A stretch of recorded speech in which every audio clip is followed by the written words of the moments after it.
Welcome to Pastoring in the Digital Parish, your resource and point of connection for digital ministry strategy and bringing your congregation into the digital age. My name is Ryan Dunn, and like you, I'm always excited to explore stories of churches reaching young people. We need those stories in the church in order to counteract a narrative that the church is, outdated, not able to connect with young people. However, we also need to explore some reasons why we're viably not connecting with young people and how we can actually practically do that. So let's talk about how digital ministry can help build safe connections with younger generations on this National Podcast Post-Month mini episode of Pastoring in the Digital Parish. In a world where digital interaction is really second nature to many young people, it's crucial for church ministries to understand and effectively engage with this demographic. Their perspectives, energy, and creativity are essential in shaping a dynamic, forward-looking church. But how do we connect with younger generations in the spaces they inhabit? Well, here are some strategies. First, I find it helpful to think of them as digital first-minded or digital natives. They're going to explore an institution's or a community's digital presence before they actually engage with that community. So the younger generations are accustomed to having loads and loads of information available for them at command. We in the church should be ready to provide that invitation and information and that sense of connection when they demand it, which is, again, at any time. To do this, we need to understand their platforms. Young people are predominantly on platforms like Instagram, TikTok, and Snapchat. They use these spaces not just for entertainment, but for expression, connection, and increasingly for information and learning. I found it really helpful to think of TikTok as a search engine. As I oversee the United Methodist Church TikTok, I found that we get the most engagement out of videos that answer searchable questions, like, what do United Methodists believe about hell, or about salvation, or about baptism? Once we have an understanding of these platforms that young people are on, we can begin to craft content that resonates. The content that engages young people is authentic, creative, and often concise. So think short, impactful messages, relatable stories, and interactive formats like polls, quizzes, and challenges. It's helpful to let people know right away the value that a piece of content promises for them. They're not going to work hard to get to the meat of a content piece. In the digital world, there are just too many other options. So something that meanders in getting to the point is a waste of time for them.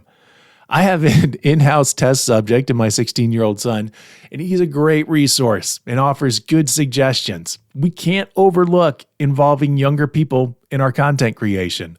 They can provide invaluable insights into what is relevant and appealing to their peers. And, well, they don't look as ridiculous doing some kind of trending content as my middle-aged presentation looks. So, one thing we want to focus on for young people is visuals. Strong, compelling visuals are key in digital spaces frequented by young people. This doesn't necessarily mean high-end production, but rather just creative and relatable imagery. In terms of what we actually communicate within content, let's pay attention to addressing their concerns. I've noticed that sometimes in the church, we can invest a lot of effort in answering questions that nobody is actually asking. We used to be able to exist in that kind of space, but for younger people, where they have so many options, they won't stick around. Again, just too many options available. So speak to the issues that matter to them. Mental health, social justice, environmental concerns, and faith in a complex world are all good examples. Show that the church is a place where their concerns are heard and addressed. Lastly, we can look for interactive and collaborative opportunities. Offer ways for younger people to be actively involved, like online discussion groups, virtual youth events, or digital mission projects.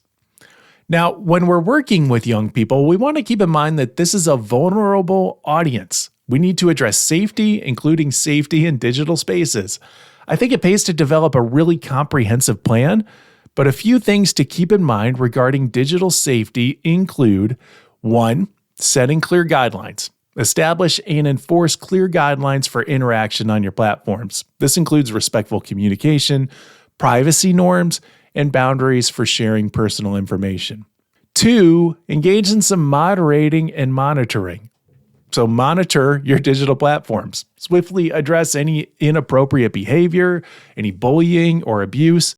Within our platforms, anything that degrades another person gets cut or deleted. We want to have a safe space for people to explore and connect. So anything hostile to another person is just deleted.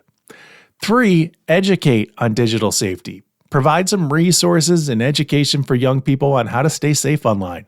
And this can include how to handle cyberbullying and how to safeguard personal information and how to be discerning about online interactions. And communicate that this stuff is available with parents. A lot of parents or guardians appreciate knowing that there are people in digital spaces who have their child's best interests in mind. Engaging with younger generations online is not just about using the right platforms or creating trendy content.